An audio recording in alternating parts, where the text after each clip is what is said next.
Are you ready to create a great business as part of a great life? Welcome to Avant-Garde Radio with your host, Anna Rosenberg, featuring world top minds, authors and industry trendsetters, sharing their best ahas, secrets and strategies. Welcome to the show. I'm your host, Anna Rosenberg, and today we'll discuss how to build public speaking confidence with our guest, Fasbinder.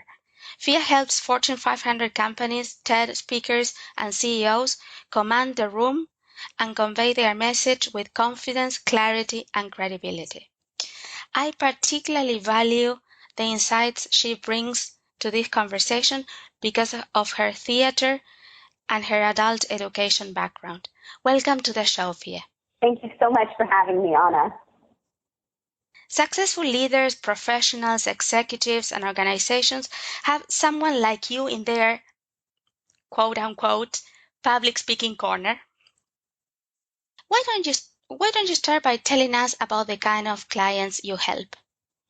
I help clients in corporate companies. I go in and do large group or small group workshops, both to help clients with internal communication as well as external. I also help one-on-one, and I do executive speaker coaching with CEOs and thought leaders in their industry, as well as coaching the TEDx San Diego event. I'm one of the lead speaker coaches for TEDx San Diego here in San Diego, which is happening actually next week. So starting about 6 months before, I start working with a lot of the TED speakers to help them prepare and then deliver their TED speech on a huge stage with over 2,000 people in the audience, as well as being filmed by our local news station, KPBS, and then put on the internet for hopefully millions of people to see.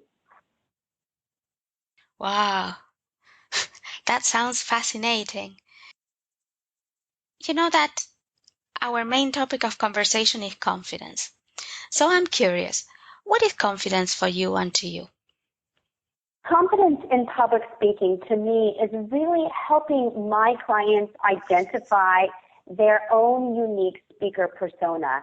So for everybody, that's really different. Whether you are a more introspective, serious person or a lighthearted, very extroverted person, a humorous person, whatever your true personality is, bringing that to your public speaking, bringing your unique perspective and your subject matter expertise and your skills and your knowledge in a way that the audience can understand, that resonates with them, that ignites them, that persuades them in a way that only you can do.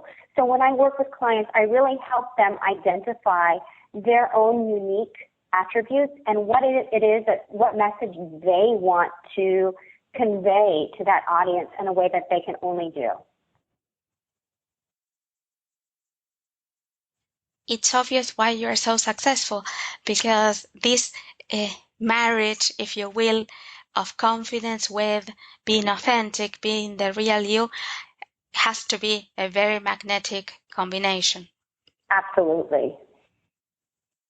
What do you see as the biggest misconceptions when people are trying to build public speaking confidence? You know, one huge misconception that I encounter a lot is that great speakers are born that way. When really, I can say from years and years of experience, not only speaking myself, but training speakers, that most great speakers aren't born that way. We train. And the deliberate practice of training that public speaking muscle day in and day out is really what creates confident, courageous, persuasive, igniting public speakers. So I encounter a lot of clients who the first time I'll train with them, they'll say something like, oh, I'm never going to be able to do that, or I hate the sound of my voice. When really I approach the way you speak in public, that you're speaking you have an instrument, and like any instrument, we can train to become better at it. And I can see how your adult education background would fit into this, because it's kind of we mortals, right? Right. Feel that maybe people who have theater training are never nervous on a stage. Yes, yes, yes. People think that only novice speakers get nervous. And, I come from a theatrical background, and we have a saying in theater, which is, if you're not nervous, you're dead. Meaning anyone that's alive and breathing has some kind of nervous energy, and that nervous energy really is what brings life to our presentations. Without that nervous energy, there's a dull, lifeless quality. So when I train my clients, it's really about channeling that nervous energy and learning to use it in a way that can be productive. Some people believe that you can just wave your magic wand and make them into Steve Jobs, for example. Can you speak to that? Yes, those are my words to you. I think a lot of people expect that I will come in and I'll just deliver this information to them, and all of a sudden they'll become great public speakers. But like I said before, like anything we want to gain expertise in life, it requires a lot of hard work. It requires going in front of audiences and continuing to better ourselves and learn about how we speak in public, how we can make our message resonate, how we can channel our nervous energy. So I really encourage my clients to adapt this growth mindset and welcome opportunities to fail, because I compare public speaking to riding a bike. So none of us learn to ride a bike by reading about people that ride bikes on LinkedIn or listening to podcasts about riding bikes. We learn to ride a bike by getting on the bike and learning to balance and falling off and skinning our knees and getting back on. So it's the same with public speaking. We have to adopt that growth mindset that I'm going to fall off a couple of times, I'm probably going to skin my knees, but I'm going to learn how to do this because I'm going to continuously practice until I've mastered this. I love what you said about the nervous energy, because I have the feeling that that gives us all a lot of hope. Like we all have the nervous energy. So we have the starting point. Yes, the nervous energy is actually great. I always say in my keynotes, I always ask people to raise their hand and say, who had a professor, and this is no slam on professors because I'm a professor also, but who's had a professor in their life who was so boring you almost wished they had some nervous energy because it would bring some kind of life to their presentation, right? So without that nervous energy, we're lifeless up there. That nervous energy is there to serve us if we learn how to use it. So that's really what I do. Edward R. Murrow said, the pros know enough to be scared. The pros know enough to be scared. It's taking those butterflies and teaching them to fly in formation. So I like to approach it that we all have those butterflies in our stomach. We just need to train them to fly in formation. What do you feel are the little known pitfalls to avoid when building public speaking confidence? Well, this seems to be becoming more and more common these days, but I still, as much as I think it's really commonplace, I see it over and over, which is this idea that I like to say, bullets kill presentations. So I think what I see a lot, a pitfall, is that people, instead of taking the time to learn their presentation ahead of time and memorize it, they put an onslaught of bullet points in their PowerPoint, and then they read off their PowerPoint presentation, which completely disconnects any speaker from an audience and really does not establish you as a subject matter expert in your industry. It just establishes you as somebody that can read off a PowerPoint screen. So I really try to go in and train my speakers to take the time and the discipline ahead of time to at least be familiar with the order and the flow of their presentation so they can take some of those bullets out of their PowerPoint screen and make eye contact with the audience, move around the room. They're not married to their computer and the screen. Let's shift the conversation to possibility. And what I mean by that is to what's possible, right? Why don't you tell us about the kind of results you have been able to help your clients achieve with all these TED talkers and leaders? I'm sure there are results we can all take inspiration from. Absolutely. You know, one of the common themes that I try to help my speakers with is really harnessing the power of their story.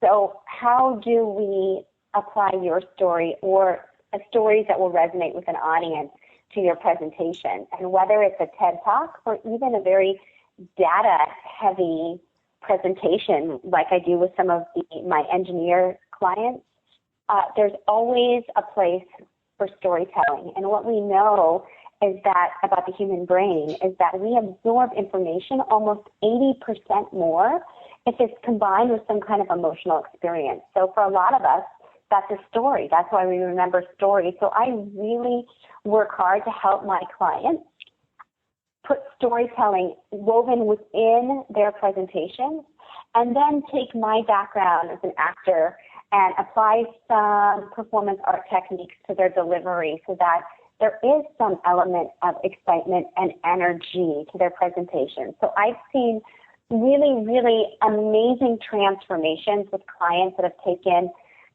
presentations that are kind of flat and not unique to them and interweaving their own personal insights and then adding some energy to really connect with an audience. You're a master of love, right? You help audiences fall in love with the speaker. That would be nice. That would be nice. That's definitely a way to engage an audience, is if they fall in love with you. That's really great. Talking about inspiration, what inspired you to do the work that you do? Well, when I was in New York, I was an actor, and I had an opportunity to work at this amazing, amazing organization called the 52nd Street Project. And the 52nd Street Project brings arts classes to inner city youth in Harlem that can't afford any kind of arts training. And I had, as a young person, this aha moment where I realized that I could use my gift of theater and acting to help all these young people find their voices, these very disenfranchised communities where these kids didn't even feel safe in their communities, were hungry, were cold, felt that nobody listened to them, and they came to these arts classes and they had a place where they not only felt safe, but they could express themselves. They could use their voice. They were useful. We came together as a community to put on plays. It was an amazing, amazing moment in my life where I realized that I really loved to teach. I loved to guide people. So that was really my inspiration. And of course, that transformed after many years into coaching adults and then starting my own company. But that inspiration, that moment of inspiration really came from my time as a young person in Harlem. Wow, what a story. And then I can see the marriage of theater and adult education there. And you know, Anna, as much as I have trained for the last 20 years to be a public speaking coach, I go back, I would say, on a daily basis to what I learned from teaching in Harlem, because we're all human beings. And whether you're the CEO of a Fortune 500 company or a 14-year-old, learning to use your voice and the courage that takes is the same. It's the same. Beautiful. Can you share with us a lesson about confidence that you learned early on and that still has an impact on you today? Yes, I will. You know, when I was an actor in New York, I suffered from debilitating stage fright myself, and actually I created my methodology to help people reduce their own speech anxiety based on my huge nervous energy that I had before any kind of performance. And one of the things that I realized was a trigger for me was this very nagging perfectionist quality, that if I wasn't quote unquote perfect, I might as well not do it. So for me, and something that really resonated for me and that I try to impart to my clients now is that we are all a vessel for a message, that it's not about us. It's not about if we're having a bad hair day or if we put on a couple pounds or what outfit we're wearing. It's about giving our message in a way that only we can to that audience. And that doesn't always have to be perfect. Giving our message and what resonates with an audience comes from our heart and comes from our soul and comes from our unique perspective and our unique experience and set of, life experiences. So I really try to remind myself and take a gut check for myself when I'm starting to feel unconfident that I am a vessel for my message. That's a great answer, and I think a lot of us suffer from this trying to be perfect, which of course is perfectly impossible. Exactly. So I'm going to ask you the morning after question. Like the moment you realize, is this perfection thing? How did you start doing different? What do I do different? So one of the things I've done is I've adopted this idea, which is prevalent today, but still very difficult, of a growth mindset, which is I now really try to switch my perspective to creating opportunities for myself to fail, so that every keynote and every presentation I do is not an opportunity to be perfect, but an opportunity to learn from the mistakes that I'm going to make so that I don't make them again, so that I continue to grow, because even the best public speakers can always improve. And we all have times where we really want to crush it. It's really important that we nail it. Or like I say to my clients, we got to deliver in the clutch. But even within those, what we want to be flawless opportunities, we still continue to learn. So I really try to talk to myself the way I would talk to my clients, which is being kind and saying, okay, here's what I did good. Here's all these great things that I did good. And here's where I have opportunities still to do better. Beautiful. Opportunities to do better, creating opportunities instead of like fixation about like mistakes. Absolutely. And one of the themes I see over and over with clients is as soon as you talk about the morning after, as soon as they step off stage, I say, how did it go? And they immediately start to tell me all the things they did wrong, instead of taking a second to celebrate the successes. So I say, wait, hold it. We'll get to the things that you want to improve that didn't go well. But let's start with what was successful. Let's start with what went right. And so we have that to reference always. We know that we can do these certain things successfully. And now we'll get to the things you want to improve next time. But instead of always focusing, we have this negativity bias as human beings where we always want to focus on the things we did wrong instead of taking an opportunity to congratulate ourselves for what went right in that presentation. So I really try to use that morning after. Yeah, we'll look at the things we want to improve on, but also what went really well. I think that making mistakes during a presentation is one of the biggest fears we all have. My God, right? I will make a mistake. What are your biggest tips to recover from mistakes? From a mistake during the presentation? From a mistake during a presentation. Okay, so the first is I always ask my clients to think about times they've seen a speaker that they really resonated with. And was it, quote unquote, perfect? Probably not. There might have been a time when they forgot their words. There might have been a time where they had to look at their notes. There might have been a time where they fumbled or blundered. That's not what resonates with an audience. What resonates with an audience is subject matter expertise, passion, enthusiasm, and heart. So if you make a mistake during your presentation, breathe. First of all, breathe so that you take your body out of fight or flight, which is of utmost crucial importance. Really breathe big, deep breaths into your belly and take a second to regather. You can acknowledge to the audience that you messed up or that you missed something. That's okay. And then get yourself back on track. Don't let that one mistake derail your entire presentation. So as much as you can, try to stay present, breathe, recover from the mistake, and move on. breathing is important, very healthy. That's it. Huge. And it's I'm saying this tongue in cheek, but in reality, like in those moments, it's when we hold our breath and we don't breathe, when we need Absolutely. oxygen the most. Like, so that's a Absolutely. great tip. Absolutely.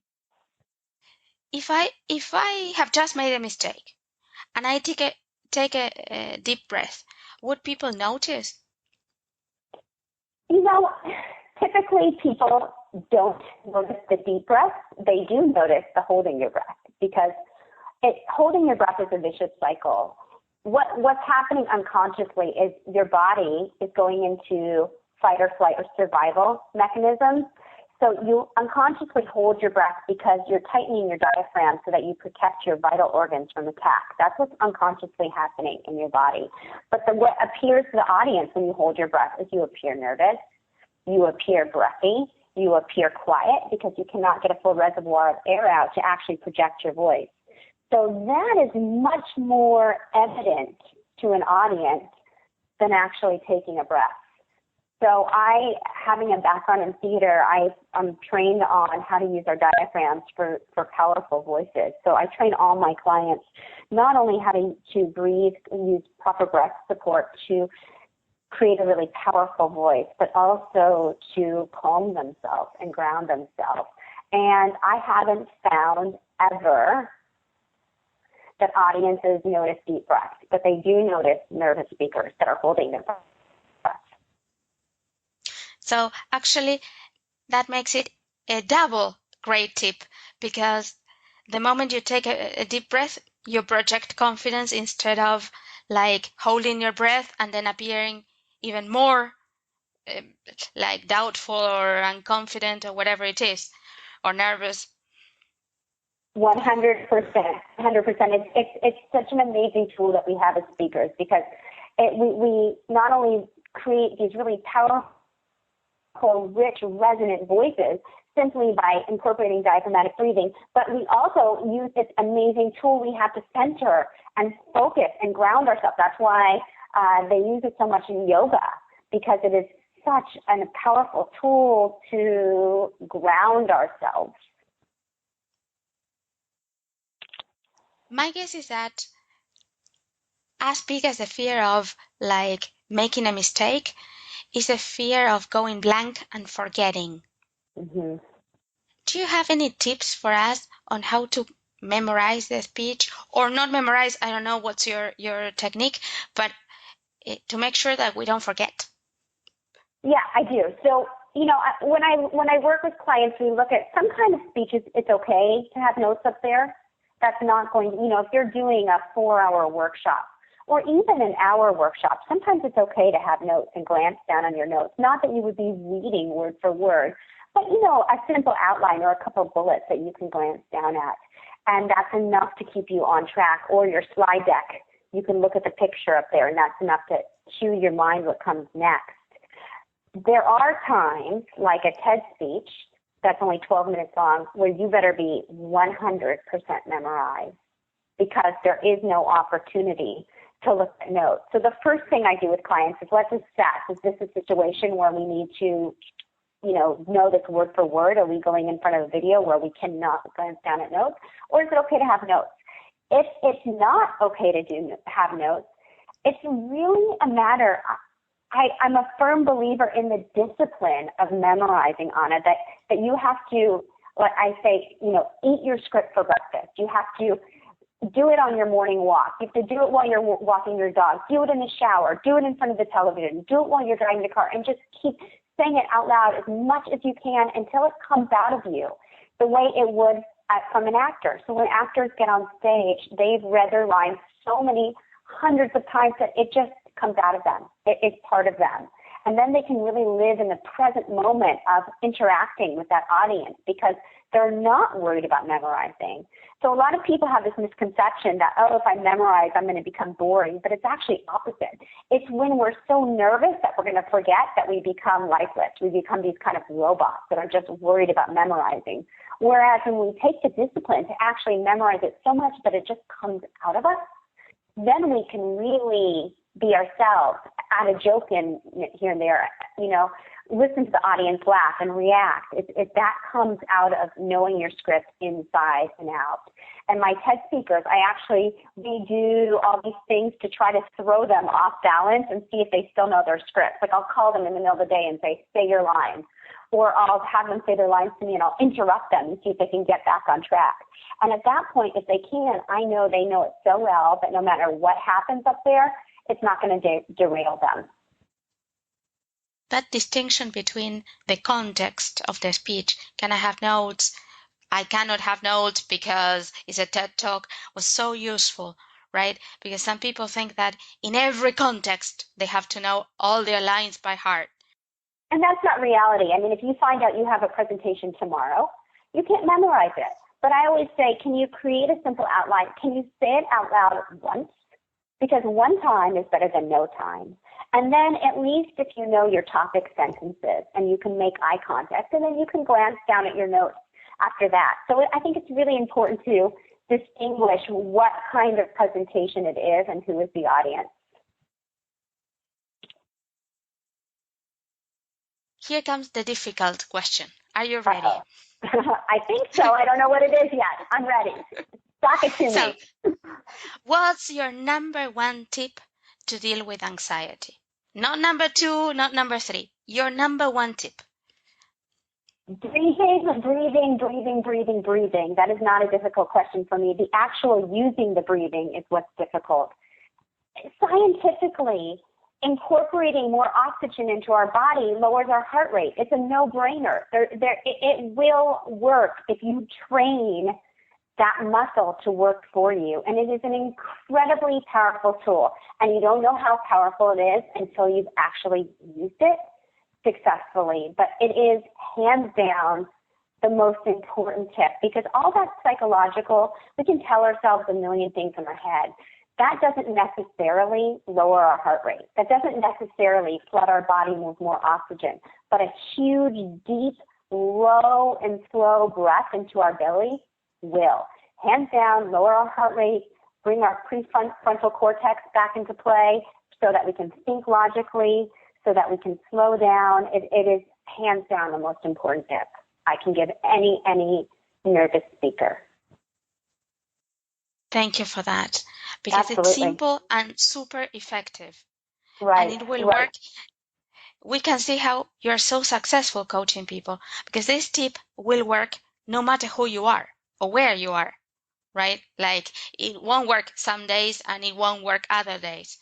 It will always work if you do it, but it's really difficult to do because when you're nervous, like you said, you tighten up. So it's even harder to do in those moments. And I will put my hands on clients' bellies so that I can tell, so that they're not trying to trick me. And then I can really feel if they are using their diaphragms. And I like to say, visualize with a big balloon in your belly. And every time you breathe in, you fill that balloon up with air. And when you exhale, all the air comes out your mouth. And it brings, like you said, it's not sometimes working and sometimes not working. It always works. It's consistent, and it makes you feel in control again of your own speaking. You're not, worried that, oh my gosh, I'm going to get so nervous I won't be able to control this, or my nerves are going to run away with me. You take the power back into your own hands for your presentation. I cannot resist. You come with all this theater background, so I need to ask you, do you have any good luck tips for presentations? Good luck. Well, one thing that I always say that I would qualify as just good luck is choose an outfit that you feel like a rock star in. And as much as I am a firm believer that it's about your message, I'm also a firm believer in that if you feel good about yourself and you feel confident, you're going to appear that way. So I am not above and beyond taking clients to Nordstrom's and helping them pick out a rock star suit or a rock star dress, something that they feel like gangbusters in, that they look like gangbusters in, so that they have that kind of icing on the cake when they go for that really important presentation to knock it out of the park. Because there's nothing like putting on an outfit that you just feel great in to really add that extra, rock star quality to your presentation. That's a great tip, and I'm sure a great confidence booster. How can people find out more about your work? They can visit my website, the Moxie Institute, all one word, MOXIE, moxieinstitute.com. They can also connect with me on LinkedIn, Facebook, or Twitter, but I just launched my new website yesterday, so I'm really excited for people to come visit me there. So please come visit me at themoxieinstitute.com and leave me a message. I would love to connect with each and every one of you. And that's a perfect note to complete our interview today. Till next time, remember, your awesomeness is portable. You can take it with you anywhere. You've been listening to Avant-Garde Radio with Anna Rosenberg. To learn more about the resources mentioned on today's show or to listen to past and future episodes featuring world top minds, authors and industry trendsetters, visit avant-garde-radio.co.business.